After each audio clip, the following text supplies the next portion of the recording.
Good evening, folks. It is Friday night, and welcome to Guitar at Home with Remy. So, yeah, that happened.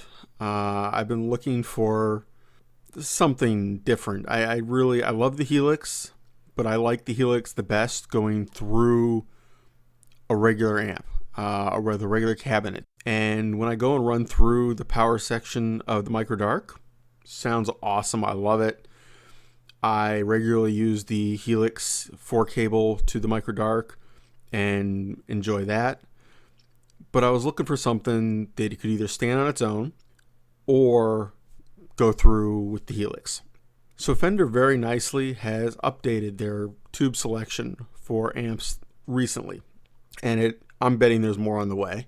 But the Bassbreaker has a master volume, has 3 gain styles, levels, categories. I don't even know what you really want to call them. And then you got your regular gain control that lets you use as much or as little of the gain mode you're in. Now, if you want a full review on this and how that all works, plenty of people have done it. That pedal show has used it quite a bit. The Andertons channel with Lee and Rob have certainly talked about it a fair bit.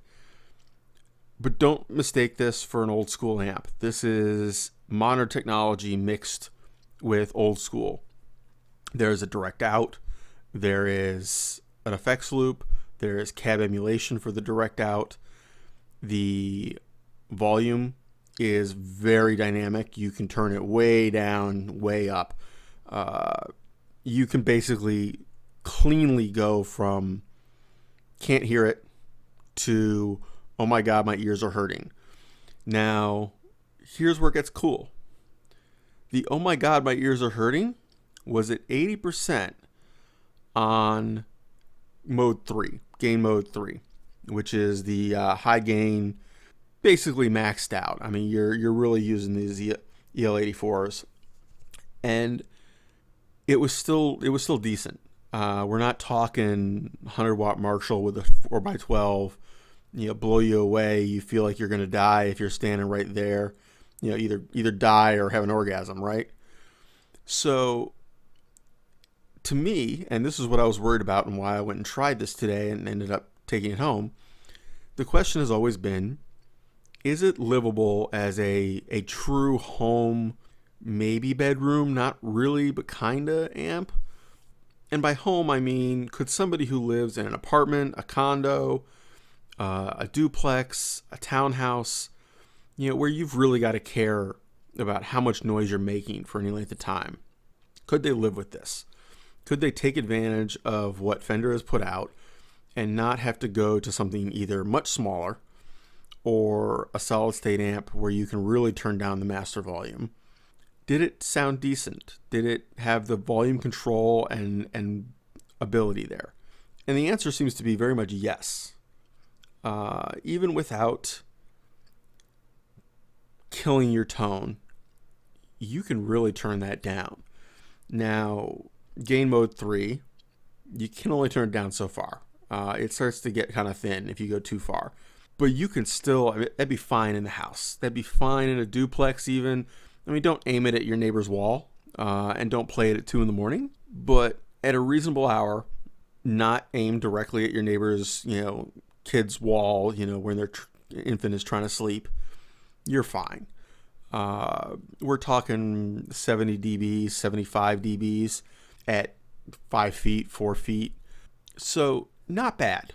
Or cranked all the way up, and I never got it past 80% and like 80% of the gain. It was enough. 110, 114, I think I managed to peak at 120 on a real strong chord. And that's getting up there into rock concert levels, right? I mean, certainly it's a 15-watt tube amp.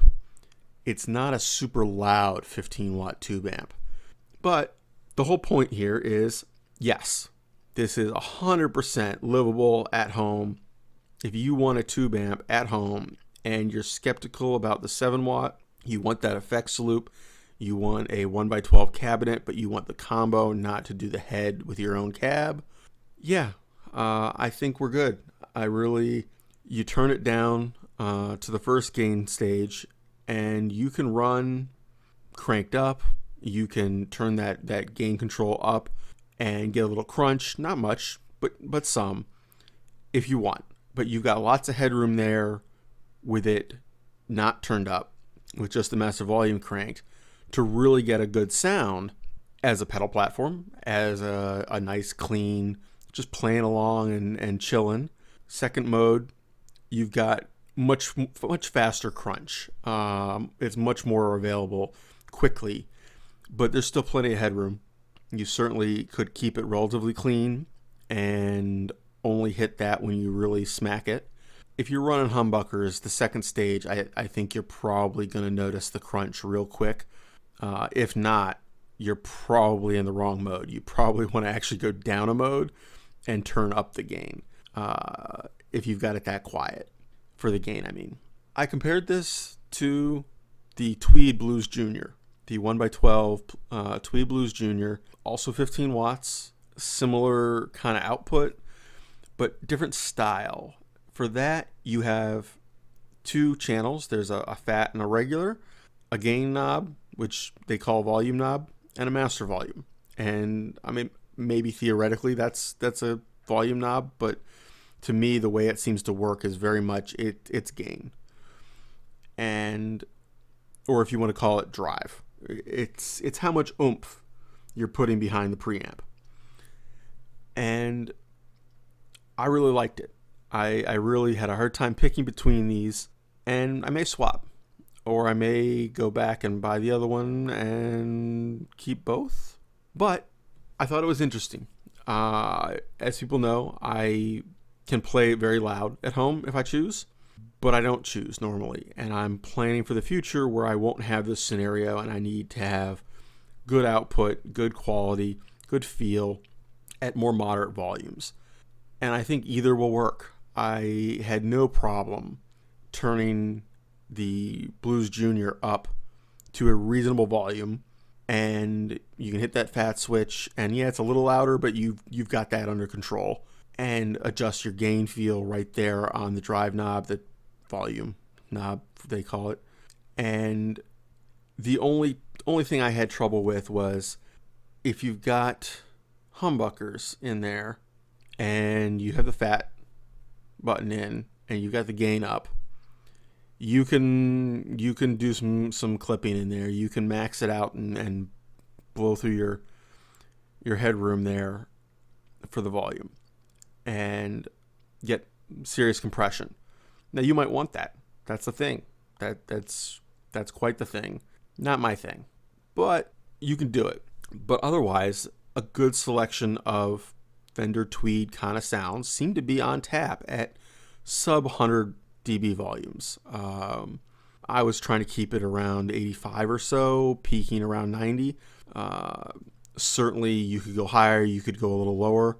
The key was I was at like 1.5/2 on the volume knob, the master volume, sorry. There was a ton of headroom left. I just wasn't using it. I was trying to keep the total volume level down.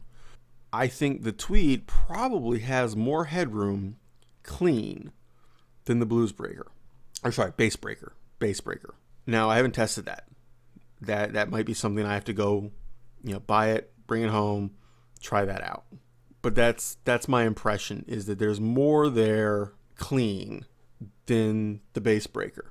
But for any normal purpose, I think the Bassbreaker has more than enough. If you need more than that, you probably need either a bigger amp, meaning no 15 watt amp was going to cut it, and you should have gone to a 45 or a 40 if you did the Tweed, or something. Mic it up for all I care. I think a lot of us are looking at these and going, are they loud enough or are they too loud? Because there's the 7 watt mode or version. I think we've gotten used to the Blues Junior as they're kind of loud, but certainly you can take advantage of that master volume and turn it down. It was responsive. I didn't feel like it was gonna suddenly cut out or suddenly get real loud. It was just be gentle about how you move that knob. It doesn't take a lot to crank up the volume drastically there. but it was fluid. It wasn't jumpy, it wasn't twitchy or anything crazy. So hopefully I will edit this down to something reasonable. I will be doing a video of this later. I just figured I would share and let people know that there will be more coming. I got the only one that appears to be in Guitar Centers in Connecticut at all. It's not even in the computer. They got one yesterday. I figured I would try out the Tweed and saw this sitting there and said, oh, let me try that too. And when it came down to it, the reason I got this one first is the effects loop. For my purposes, an effects loop is very valuable because I'm going to want to hook the Helix up through it. Why not have that option? If I'm happy with this, there's no point in going back the other way. I might add the Tweed, but I probably don't need it. So anyway, have fun, keep playing, stay safe, y'all.